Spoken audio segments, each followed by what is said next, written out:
करें तब तो वहां एक बात होती है। पहले कन्यादान कन्या किसे कहा जाता है जी? कन्या किसे कहा जाता है?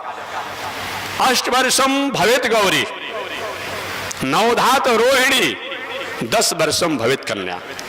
8 वर्ष की बालिका को अष्टवर्षम भवेत गौरी, 8 वर्ष की बालिका को गौरी कहा जाता है।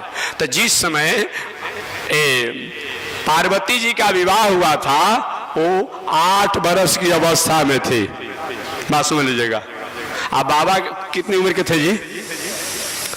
सबसे कम समय का समाधि लगा था भूत भावन शंकर जी का तो 87,000 वर्ष का लगा था। कम समय का जिनका समाधि जो लगा था।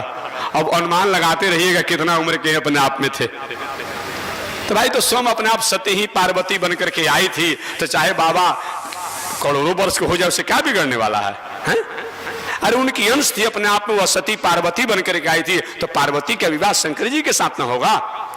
लक्ष्मी जी का विवाह चाहे वो अपने आप को राधा बनकर के आ जाए, व सीता बनकर के आ जाए, व रुक्मिणी बनकर के आ जाए, या पृथु की अपने आप पत्नी अर्ची बनकर के आ जाए, है? लेकिन उनका विवाह तो जहां नारायण उन्हीं के साथ न होगा, नाम अलग हो सकता है। ये तो बड़ी बात नहीं है। तो मैं निवेदन करना चाहूंगा कि कन्यादान की जहां वो गुण की बात आप कर रहे हैं तो उसके बाद समझिए कि 8 वर्षम भवेत गौरी, नवधात रोहिणी, 10 वर्षम भवेत कन्या।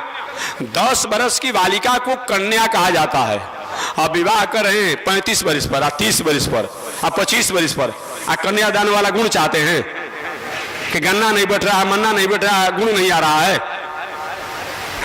अगर वो करना चाहते वो भी तो देखिए अपने आप में। तो 10 वर्ष के बाद अपने आप में 11, 12, 13, 14, 15, 16। एक बात और मैं कह दूं, शास्त्रीय बात और एक व्यवहारिक बात मैं करूं, निवेदन करता हूं। जब भी कन्याओं को प्रथम बार अशुद्धि अवस्था जब होती है, बात समझ लीजिएगा, प्रथम बार अशुद्धि अवस्था होती है और उसके बाद दूसरा बार अशुद्धि अवस्था हो और उसका गर्जीवन जो हो, पिता रूप में हो, भाई रूप में हो, चाचा रूप